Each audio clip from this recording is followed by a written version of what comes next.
This week felt like a mini E3 with a ton of new trailers, gameplay and announcements, so I want to go over the most important things, including a PlayStation leak, but let's start with that state of play. Sure, it wasn't all bangers, but it did include some big highlights for me. They ended of course with Final Fantasy VII Rebirth that looks way bigger than the first part of this remake trilogy. Like having mounts now, including cars and chocobos that can be used to climb or glide, really shows that we will have some big zones to explore. The amount of side content in Final Fantasy VII Rebirth is nearly double that of the main quest content according to the developers, and we should also have extended side content based on the summons that we already saw teased in the trailer as well. We will also have some synergy abilities that can be unlocked through the newly added skill trees. Like, we should expect more customization and builds for the different characters, and while they want this to be an entry point for anyone, there will be special bonuses for fans who played the previous game, allowing them to start with a little something extra. So probably an item that gives us a bit of a head start, which is nice. Like, I really can't wait, and it's already coming February 29th exclusively for PS5, but seemingly only for 3 months, so it might be that the PC version will already launch in May. We saw Avatar again with a kind of similar trailer as the previous ones, where we see that we as a Na'vi early on are abducted by the RDA, but then break free and now have to learn what it means to be a Na'vi again. For me though, companies like showing a trailer with nothing new is never really a good sign. It tells to me that there's just not a lot of depth in the game.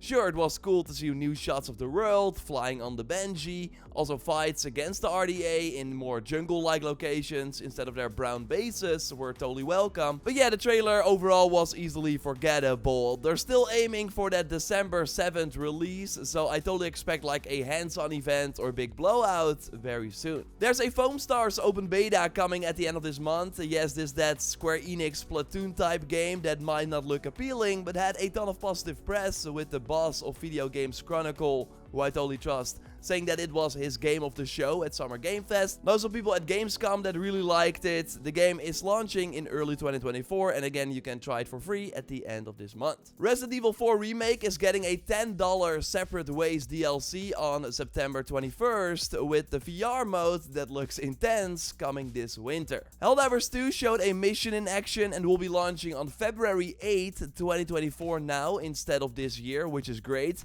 It would have not stand a chance in 2023. Still, for me, I'm not really feeling it. It's, I think, the enemies that just don't look that interesting or like scary or something, while it should be pretty challenging. I hope there's an open beta coming for this as well, so maybe when we play it we understand it. It is now launching 6 days after Suicide Squad though, and if I had to pick one co-op game around that time, I would probably pick Suicide Squad. Totally let me know what your state of play highlight was. For me, it was totally seeing both the Spider-Man 2 Deluxe Edition suits trailer and in particular that open world trailer that really showed me how big this game will be and how it will hopefully really feel like this big step up from the first 2 titles. Joyce was lucky enough to play the game. You can check her hands-on video with a ton of spoiler-free info for if you haven't watched it yet via the link in the video description. Like, totally do it. There's a ton of good stuff in that video. And it's interesting, the senior cinematics animator on Spider-Man 2 is now switching from Spider-Man 2 to Wolverine. The directors on Miles Morales are working on Wolverine, so it has been in development since early 2021. So now people that finish their work on Spider-Man 2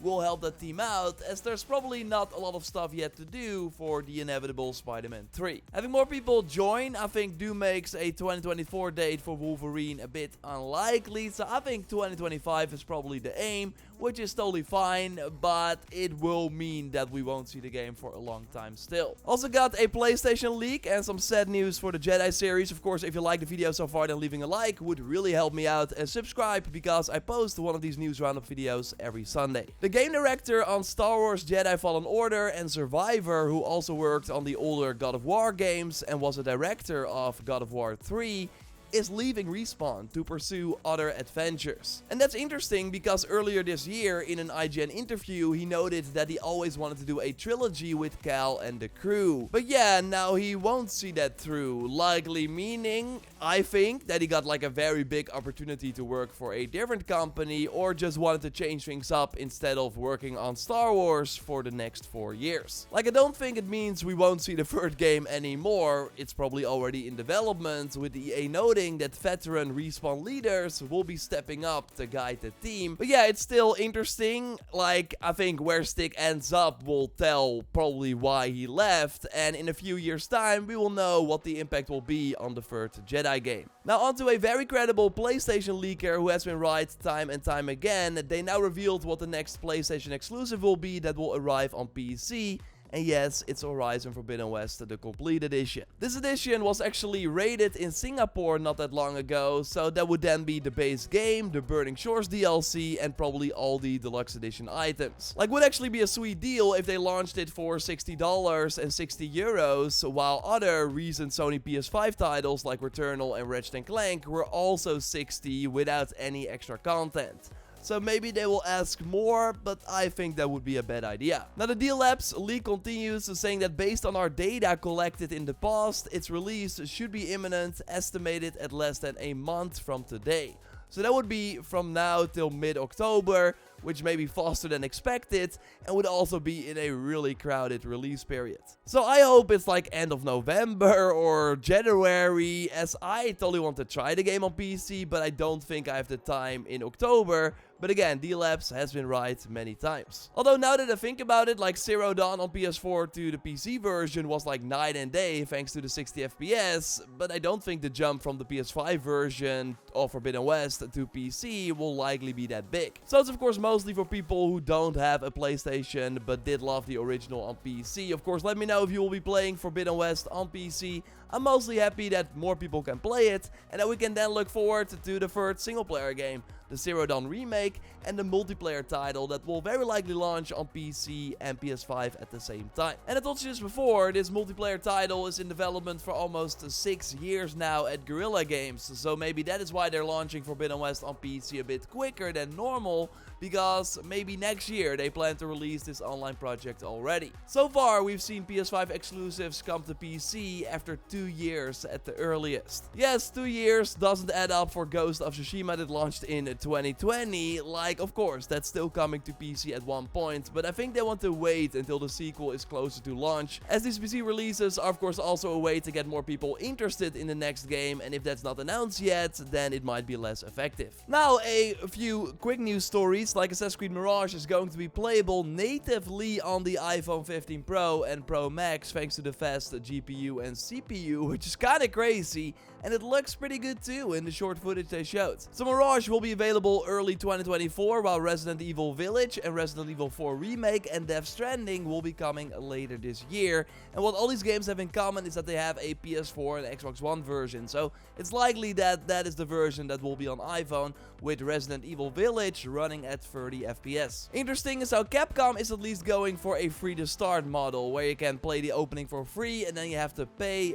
past the intro. Seems like a smart approach for phones, where all the apps are of course free, and next to touch controls there should also be controller support. Like, it's kinda crazy that a phone can run these games, but this will only evolve, and maybe in like 5-10 years it will be normal that a game also immediately launches on iPhone and next to PlayStation and Xbox. I don't think that will be my preferred way to play, but it might mean that more people get access to these games, which could of course be good. Now this coming week we got a big free Cyberpunk update that, according to many websites that already got to play it, feels like a different game or rebuilds its gameplay to make a fantastic RPG. Like, they're doing a ton to turn the base game into what they envisioned for launch, redesigning the skill trees and perks, the vehicle combat and car chases are now in the game, the police system should finally properly work, and the more chaos you cause, the more powerful enemies will come to hunt you, the combat AI should also be better, and there should be way more ways to build your character. Like, you can now focus on hacking and then hack a car and turn that into a bomb that takes out enemies. One build they showed was this katana fighter that could send bullets back to the enemies or jump from a motorcycle, slow down time and then easily take targets out. And they also showed this brute character that can charge and even throw bodies of enemies to other enemies. Pretty powerful. Now this is with some of the new skills that are exclusive to the DLC, but still will be fun to boot up the game on September 21st already to see the changes,